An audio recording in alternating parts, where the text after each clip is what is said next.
Hello, everyone.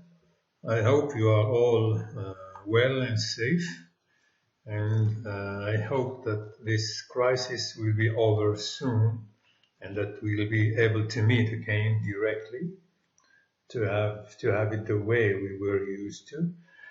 In this first session, platform session, of course, we are going to have a reminder of the main things we went through before.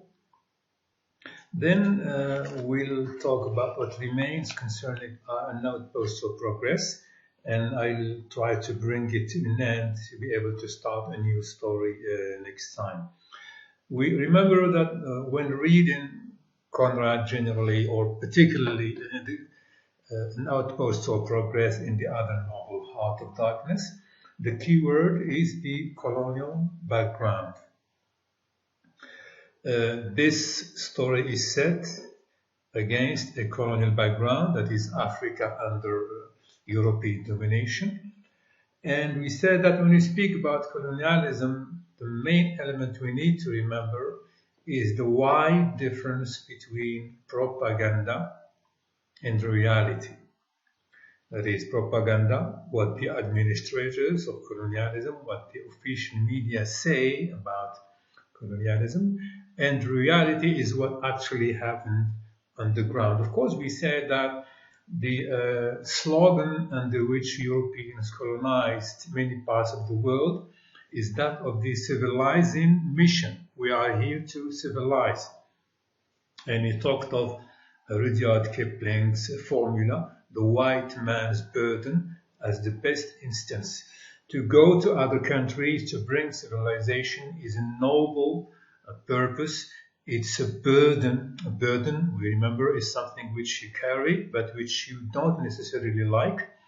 And it is also the white man's, the propaganda says, it is the white man's duty to bring civilization, light, and knowledge to other uncivilized parts of the world. Of course, this is propaganda.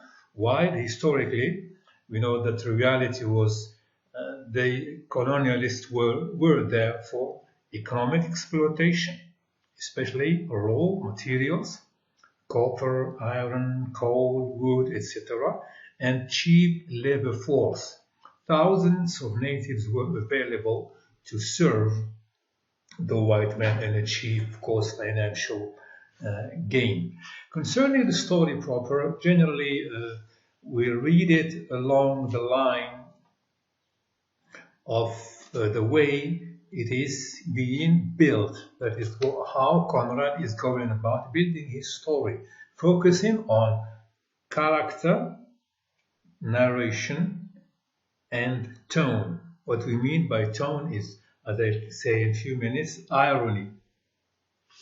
One other thing before we get to the story proper is we said that many writers criticized colonialism like Conrad, but he had his own personal note.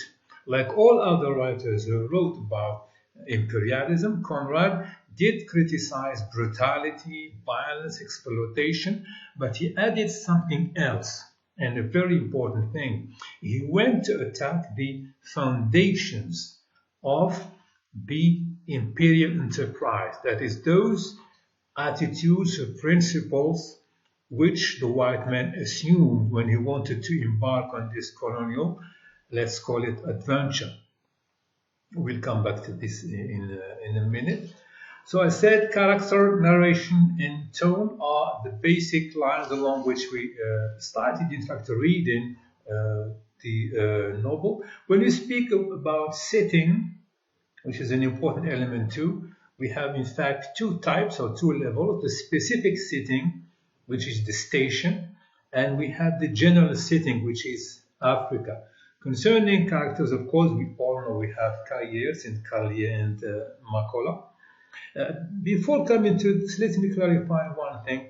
Many people, in fact, wondered about the use of irony, and I explained that in class, but let me repeat it again. Irony in literature refers basically to the gap between two things. what is said, for example, and what is meant, what is expected and what actually happened. I'll point briefly to three instances of irony we have already looked at. And let me again point out that irony is not necessarily meant for a comic purpose. It's not meant to make people laugh. On the contrary, sometimes it can be a very bitter instrument of criticism. When you read the title, for example, An Outpost of Progress, it's a station, it's a place whose job is to carry on progress. We have, for example, the mother corporation in Europe, but it has outposts in Africa whose job officially is to bring progress. If you have not read the novel, if you haven't read the story, this title might be misleading and it might create expectations. You will expect the discourse to be about progress, but in fact it's completely the contrary. It's an attack on this kind of propaganda. So this is an example of irony. The title suggests something, it creates expectations, but as you go through the story, the expectations are shattered, are gradually destroyed. The other example of what we mean by irony happened on page 9. I'm referring to the official version of the story, the one we are using in class. When both Cailliers and Carlier each secretly was afraid lest his companion dies and leave him alone. They don't confess that, they speak a sort of a joke, they use it as a joke, but in fact inside they were completely frightened. You know, as characters they are completely stupid, incompetent, unable to care for their own, to take personal decisions. So, and they are for the first time alone in front of the wilderness. So there is a little fear inside each of them. The third example of irony is when they find an old home paper which speaks of colonialism in a very high flown language, praising the glorious activity of the agents of the empire, and they did believe that. And of course, the narrator showed the, let's say, the stupidity and the credulity of the character. For example, when we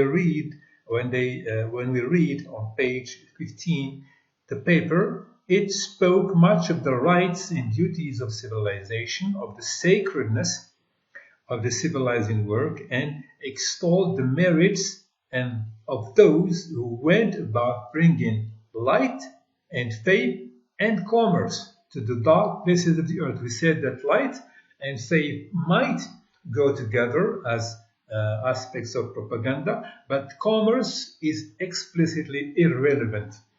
Then, when Carlier said, in 100 years, there will be perhaps a town here, quays and warehouses and barracks and billiard rooms.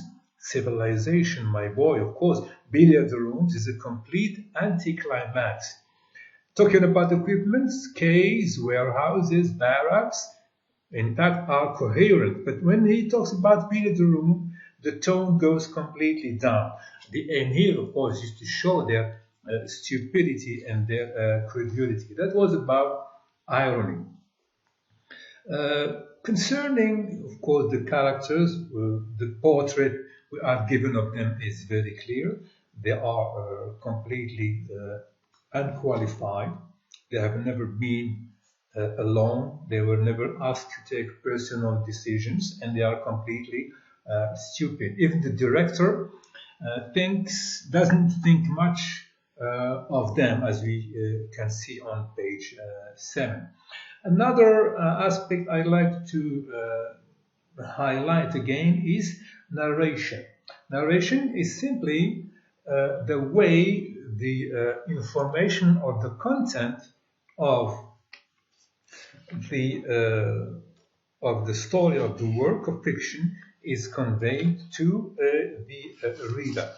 As we know that this is a story, in fact, with a message, we are dealing with a man who is going to expose the reality of imperialism to reveal, to uncover its hidden aspects.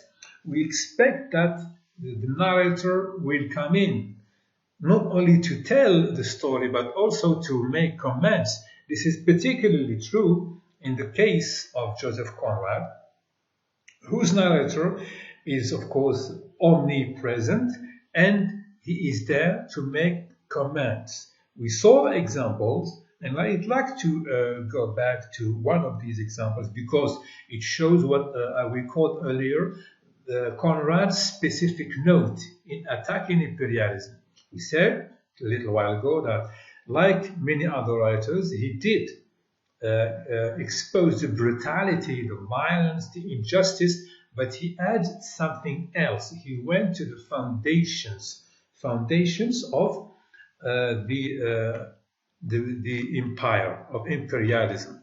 If you look at page 8 on top, we can read, few men realize that their life, the very essence of their character, their capabilities and their audacities are only the expression of their belief in the safety of their surroundings. The courage, the composure, the confidence, the emotions and principles, every great and every insignificant thought belong not to the individual but to the crowd.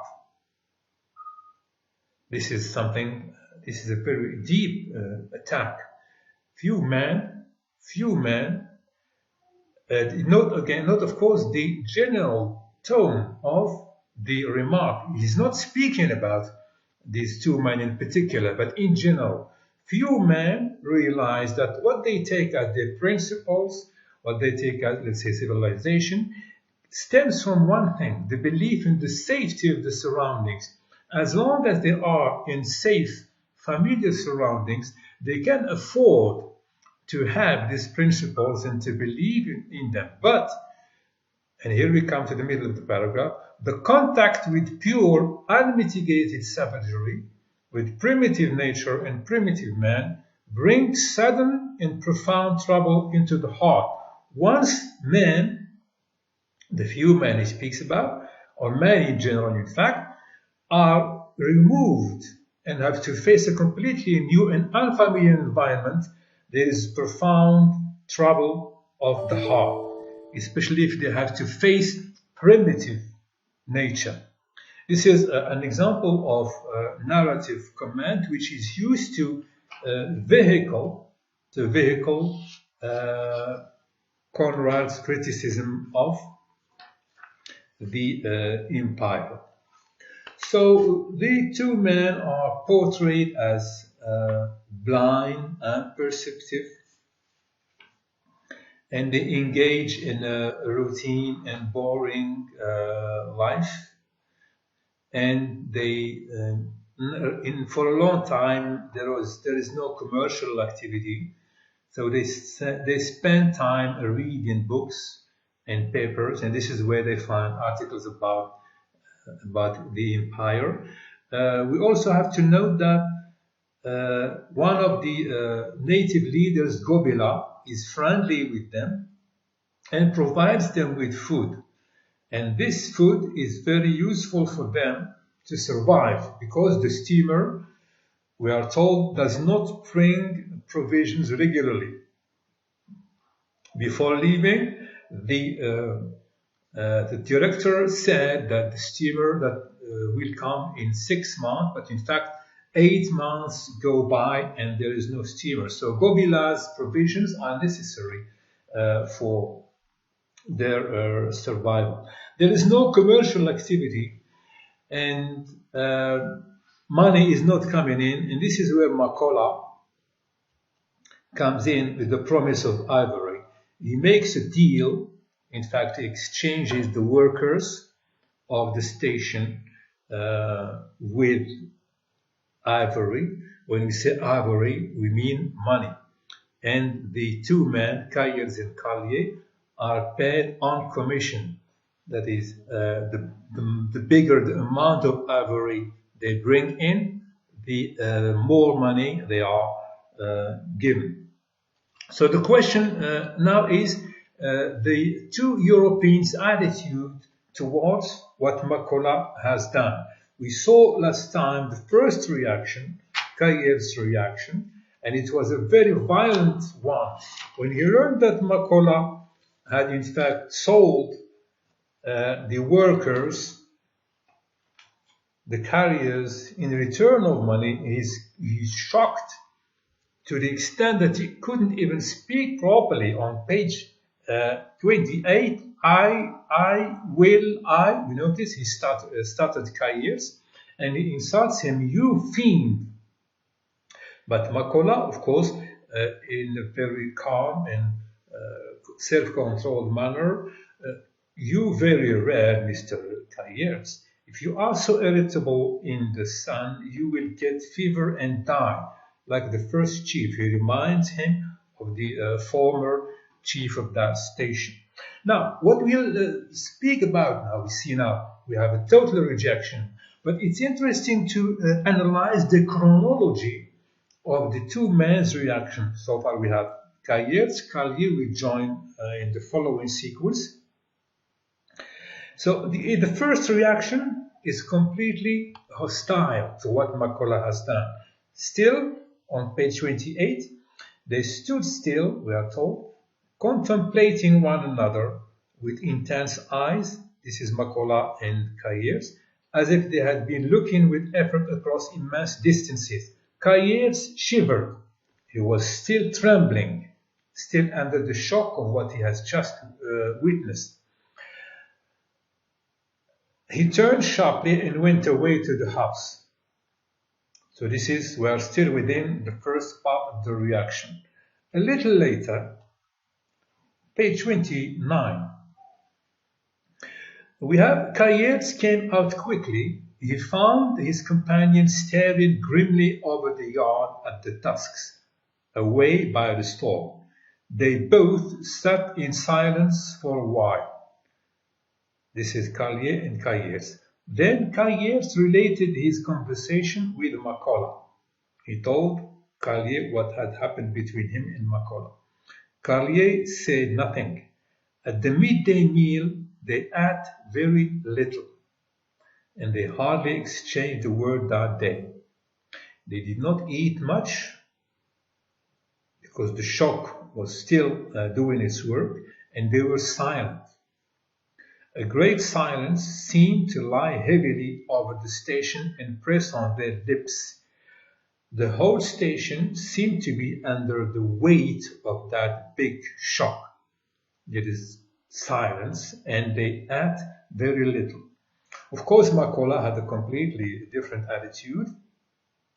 He spent his time playing with his children and leading a normal way of life. Of course, he was giving the white man time to assimilate. Then, in the evening, on the same page, the white man made a somewhat better meal in the evening. So the shock is gradually decreasing. In the evening, they made a somewhat better meal. Afterwards, Carlier, smoking his pipe, strolled over to the store. He stood for a long time over the tusks. And we remember that tusks mean money. And we are talking about 6 large and very valuable ivory pieces. He touched one of those, one or two, with his foot. He even tried to lift the large one by its small end. He came back to his chief, who had not stirred from the veranda, threw himself in the chair and said, "I can see it," etc. We note in passing that one of Gobila's men is killed when the Carriers were taken away by the other tribe, and some of Gobila's people are also taken away. We remember that the two men relied on Gobila's help for their survival. After this, of course, he will not help them anymore, and it will contribute to the deterioration of their state. So, still talking about the ivory, so there are, although the impact is decreasing, the rejection is still there. This is a funny country. What will you do now? This is Kali. We can't touch it, of course. Of course not. We cannot touch the ivory. Of course not. Slavery is an awful thing. It means that what Makola has done amounts to slavery, and they, as white civilized men, cannot be part of that, let's say, dirty business. Frightful, the sufferings, etc. Now, once again, before continuing with the chronology of the reaction, we have another narrative comment made by the narrator, still criticizing the assumptions behind white man's attitude. We read, they believed their words. Everybody, note the general tone, but we saw every man, few men, everybody is speaking in general. Everybody shows a respectful deference to certain sounds that he and his fellows can make. But about feelings, people really know nothing. We talk with indignation or enthusiasm. We talk about oppression, cruelty, crime, devotion, self-sacrifice, virtue, and we know nothing real beyond the words.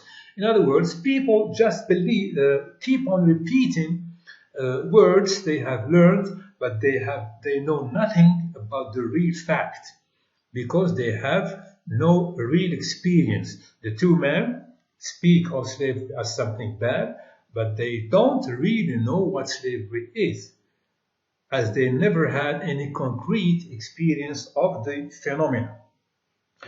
Stage 3 of this chronology of reaction happened next morning, page 30, and this is a very, very significant section. Next morning, they saw Makola very busy setting up in the yard the big scales used for weighing ivory.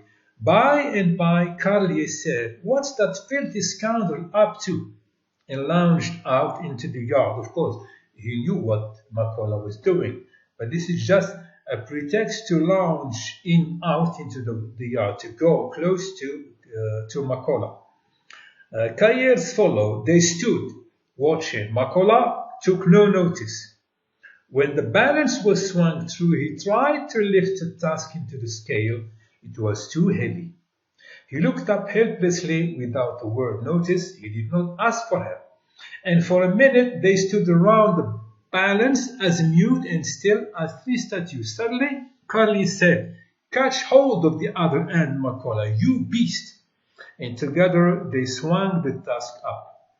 Cahiers trembled in every limb. He muttered, "I say, oh, I say," and putting his hand in his pocket found there a dirty bit of paper and the stem of a pencil.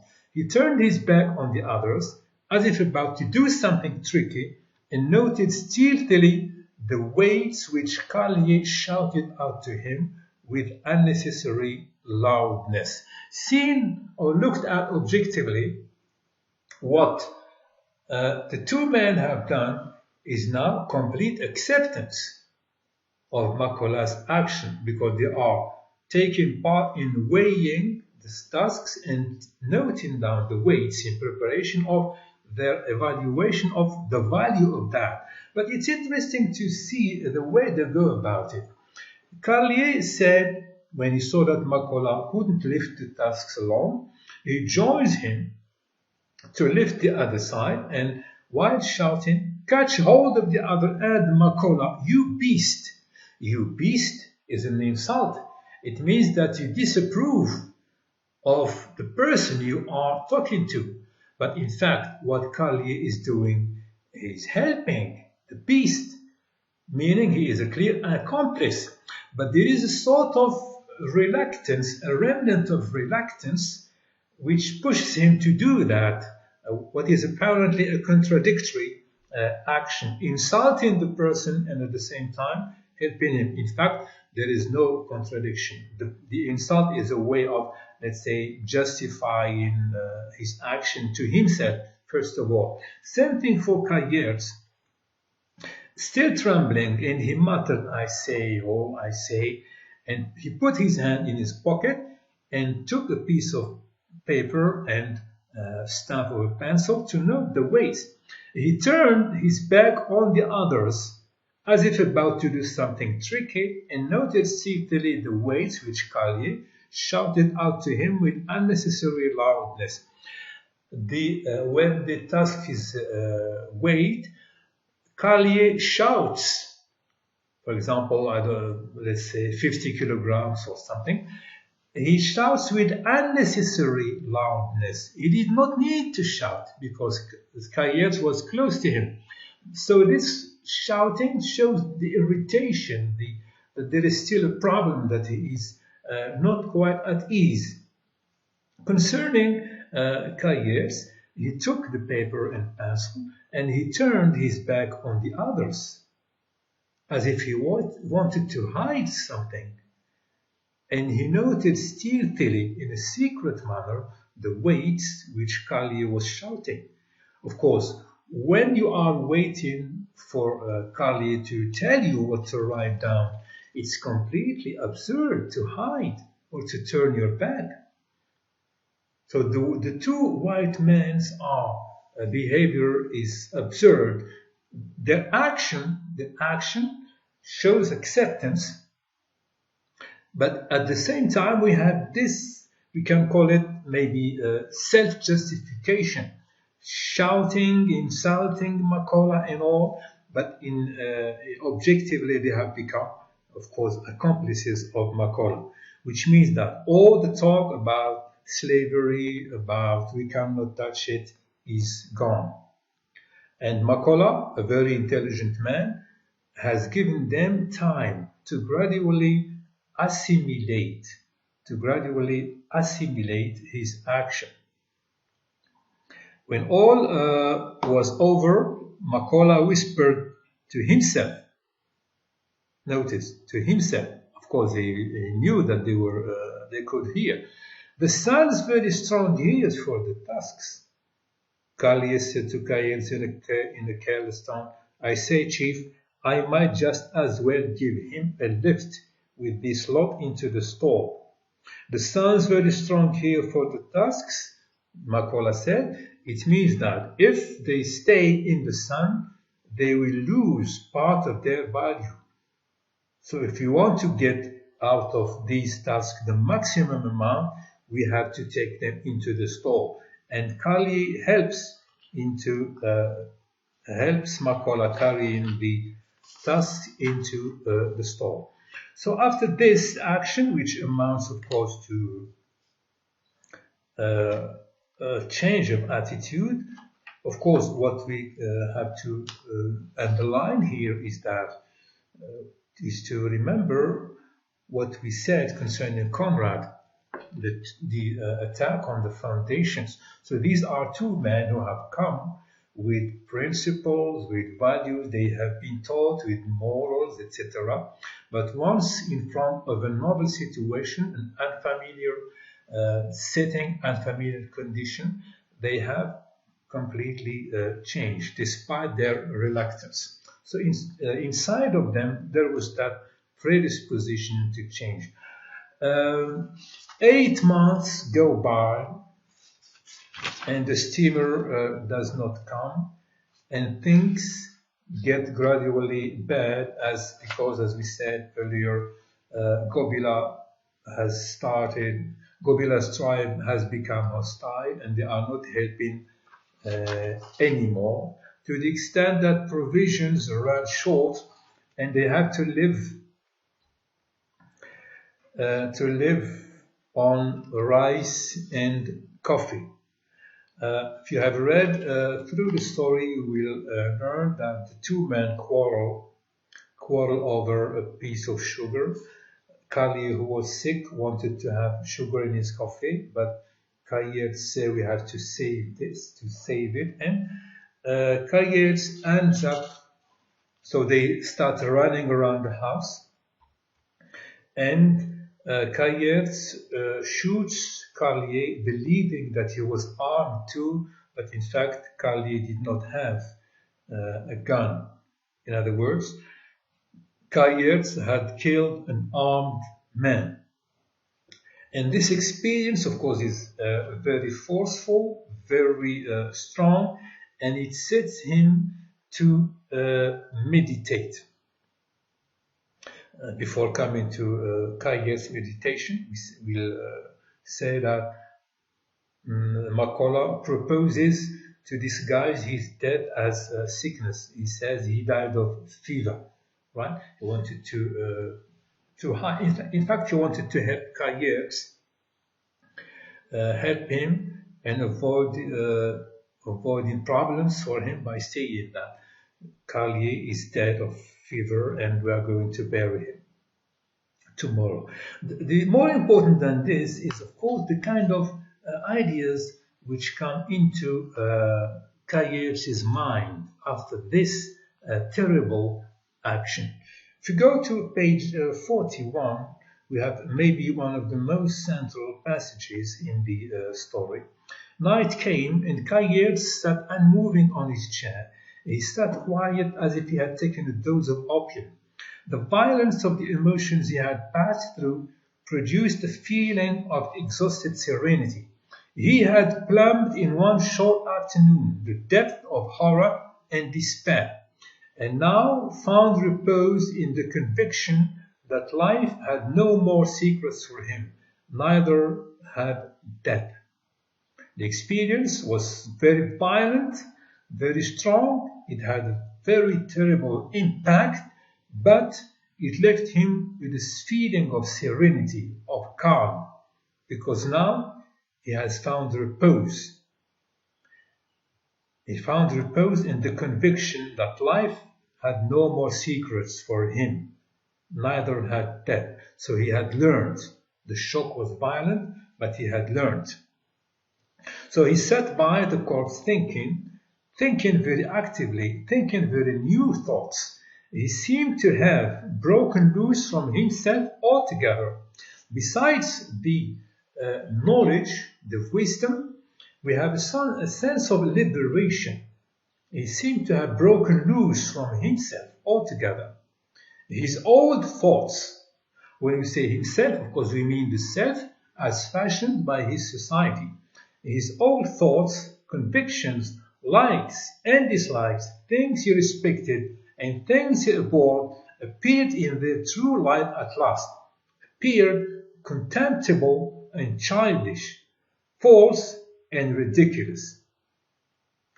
The things he had lived by so far, the thoughts, convictions and ideas, and which had been given to him, of course, by society, now he sees them as they are, contemptible and childish, false and ridiculous. And he reveled, he liked, he enjoyed, he reveled in his new wisdom while he sat by the man he had killed. Let us remember that he and his companion had been presented as completely passive and stupid persons who were unable of any personal thought. They just repeated what society had told them, but for the first time, Carlier is capable of this personal thought, because he had gone through an experience that has given him wisdom. Still within the same range of reasoning, if you move to page 42, Carlier was a thinking creature, which he was not before, of course. He had been all his life, till that moment, a believer in a lot of nonsense, like the rest of mankind, who are fools. But now he thought, he knew, he was at peace, he was familiar with the highest wisdom. So, Carlier is a new man, Now he knows, he's thinking, he knows that what he used to believe in, what he used to live by, is just a pack of nonsense.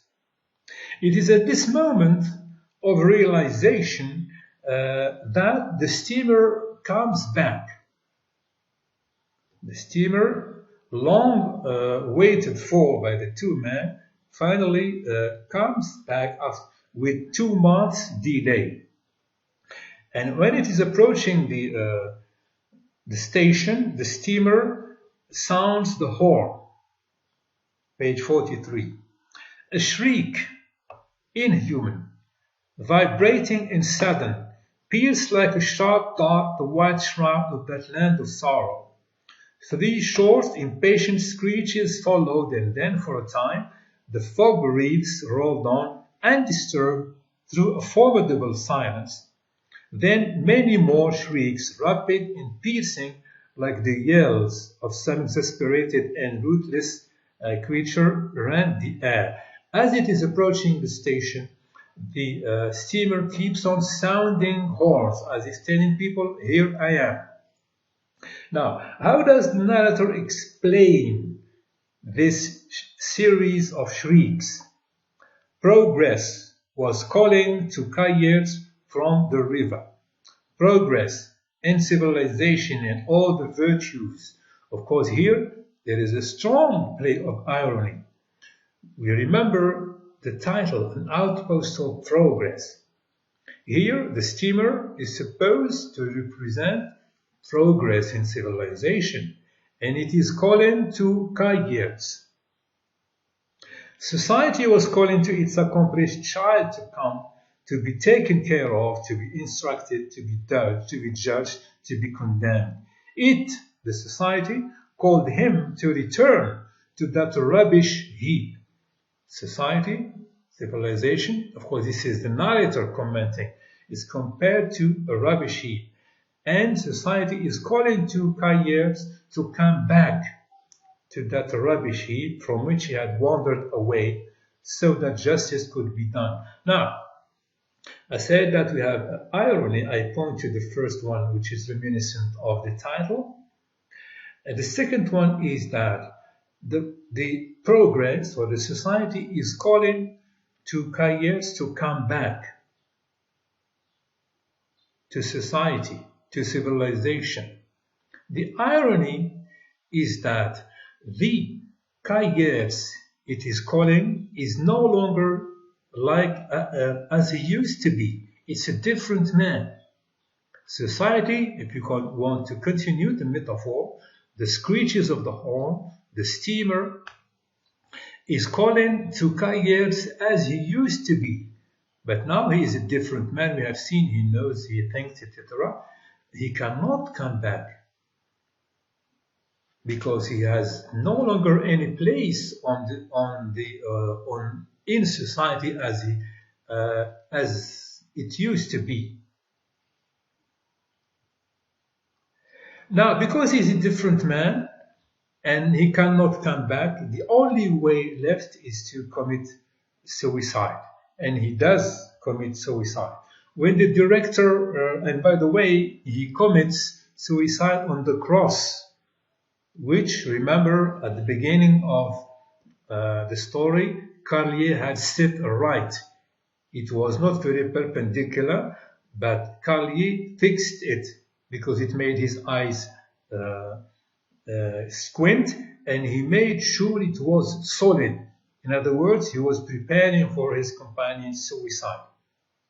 So when the director comes down to the station and they found him on the cross, he takes him out of the cross. You can start on page 44. He had found one of them, and even he, the man of varied and startling experience, the director, was somewhat discomposed, shocked by the manner of this finding. He stood and fumbled in his pockets for a knife while he faced Kayers, who was hanging by a leather strap from the cross. So he seemed a little further down. His toes were only a couple of inches above the ground. His arms hung stiffly down.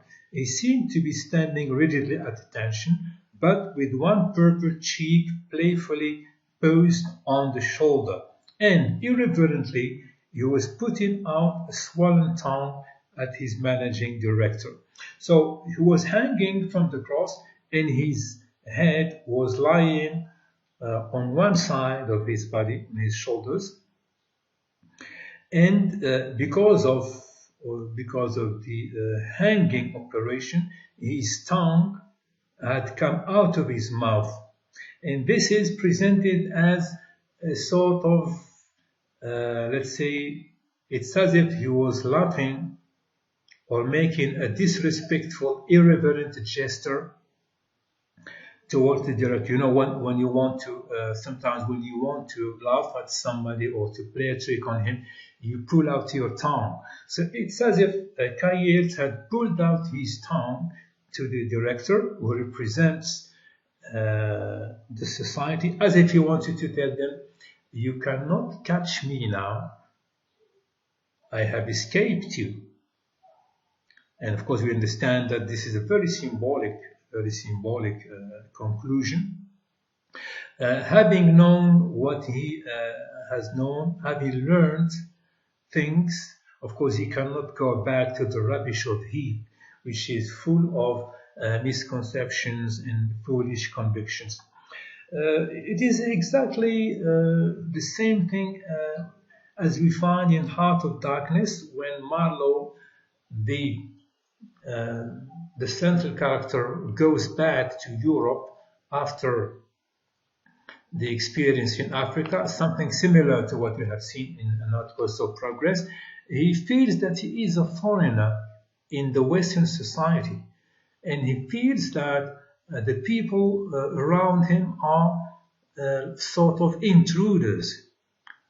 Having known what he has known and having become a changed man, he no longer could have the same attitude towards the European society. So this is the end of An Outpost of Progress. Our next story will be A Good Man is Hard to Find. Thank you.